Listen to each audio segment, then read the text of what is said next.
Bon, donc pour en finir, quelques tendances récentes du marché. L'inflation est repartie, hein, on en a parlé, et le taux de l'OAT remonte. Depuis le début du mois d'octobre, donc au 12 octobre, nous sommes à 0,86 pour l'OAT à 10 ans en moyenne. On voit bien, si on prend le taux d'inflation en niveau annuel glissant et en glissement annuel, l'inflation repasse au-dessus du taux des crédits immobiliers. Et comme nous allons avoir un mois d'octobre qui sera très probablement à 2%, alors que le taux des crédits reste à 1,43%, ça signifie que nous aurons 5 mois consécutifs de taux d'intérêt réel négatifs. Encore une fois, c'est sans précédent depuis 1974. Alors pour l'avenir, comme on dit, la plupart des scénarios s'accordent pour dire que de toute façon, le taux de l'OAT va continuer à monter. Pour la fin de l'année 2018, à peu près tous disent le taux de l'OAT entre 1 et 1,2%. Bon, et partant de là, nous sommes en moyenne sur l'année 2019 entre 1,4% et 1,6%. Voilà.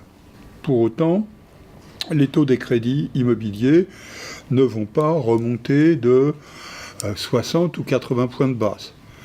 D'abord parce que les coûts des ressources qui alimentent le panel de ressources à partir duquel la production est financée et refinancée, c'est un peu la référence aux obligations, mais c'est beaucoup du coût des ressources liquides. Les dépôts des épargnants, par exemple, hein, ça ne vous a pas échappé, 0,75% pour le livret A.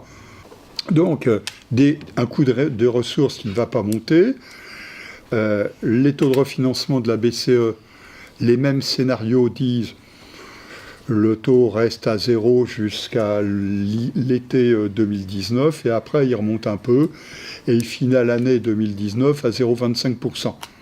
Bon, ça signifie que de toute façon, comme cela se constate toujours en période de hausse ou en période de baisse, en gros, les taux des crédits immobiliers vont répercuter un tiers de la hausse du coût de l'OAT.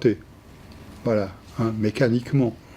Bon, bah, ça signifie que là où nous sommes en 2018 sur un taux moyen pour les taux des crédits bancaires classiques hors sûreté, hors frais diverses et variés, 1,45%, nous serons en 2019 au maximum à la fin de l'année sur 1,90.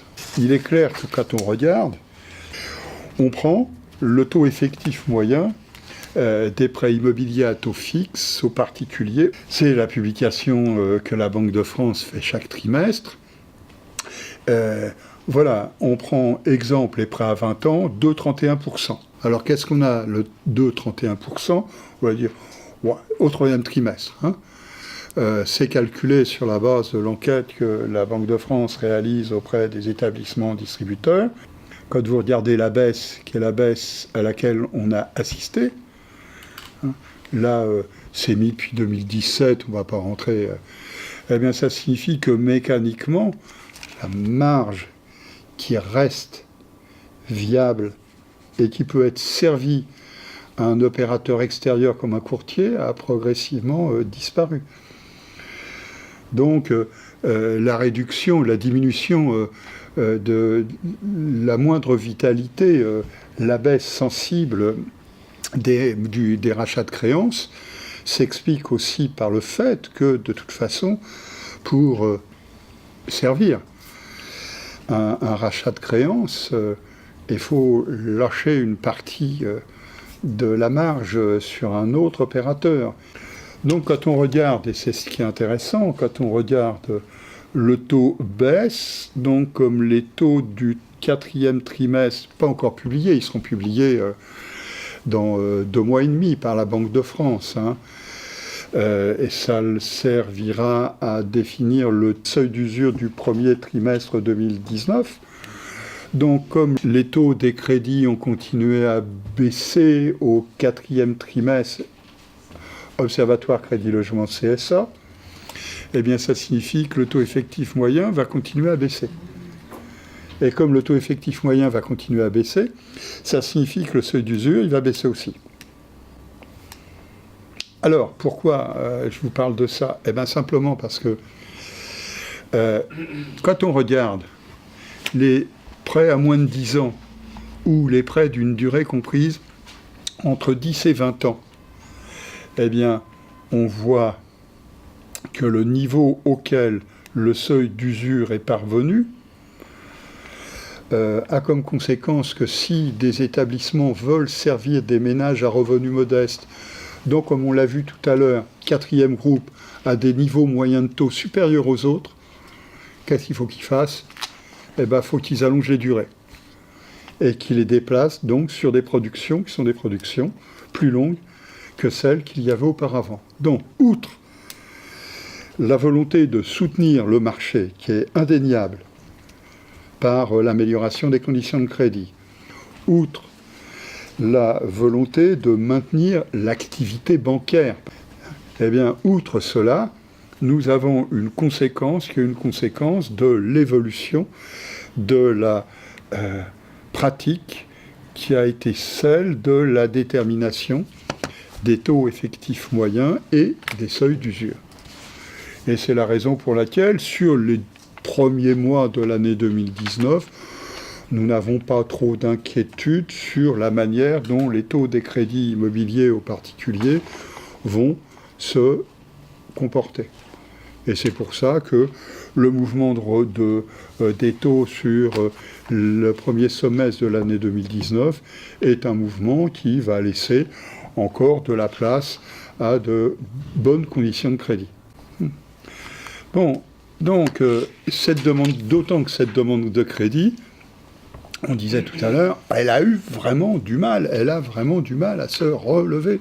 On prend le solde d'opinion de l'enquête que la Banque de France réalise tous les mois auprès des établissements pour connaître l'évolution de la demande de crédit à l'habitat des particuliers.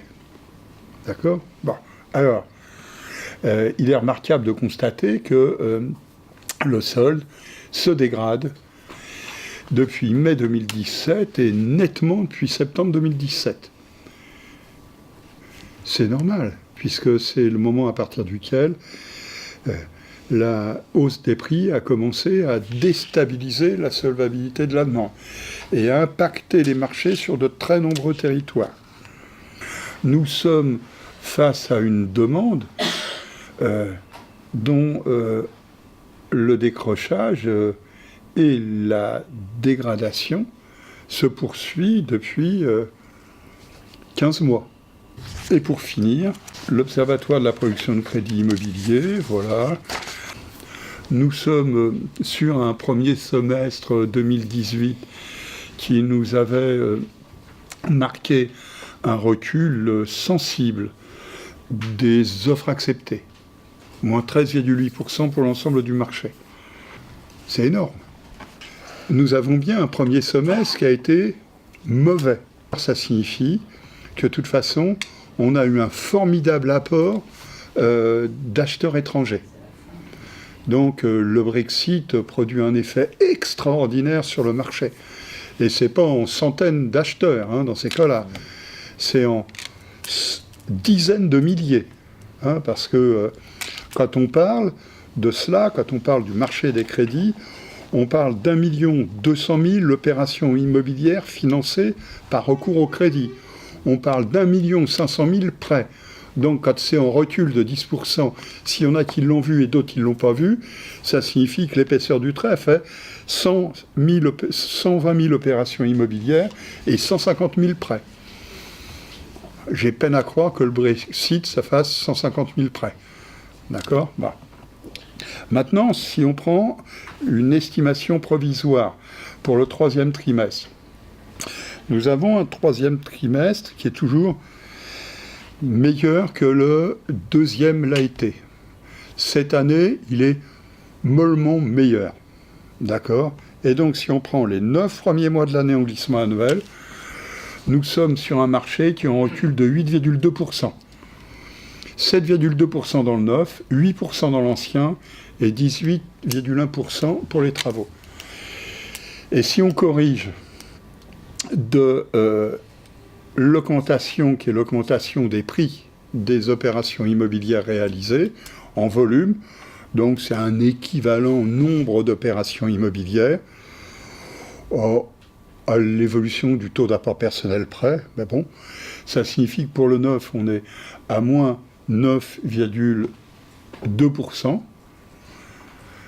Pour l'ancien, on est à moins 9,1%. Et pour les travaux, on est à moins 20,1%. Voilà, donc nous sommes sur un marché qui est un marché qui, alors ici, intègre tout ce qui n'est pas dans les prêts bancaires classiques, le prêt à taux zéro, le PAS, l'épargne logement et les prêts conventionnés ordinaires. Voilà.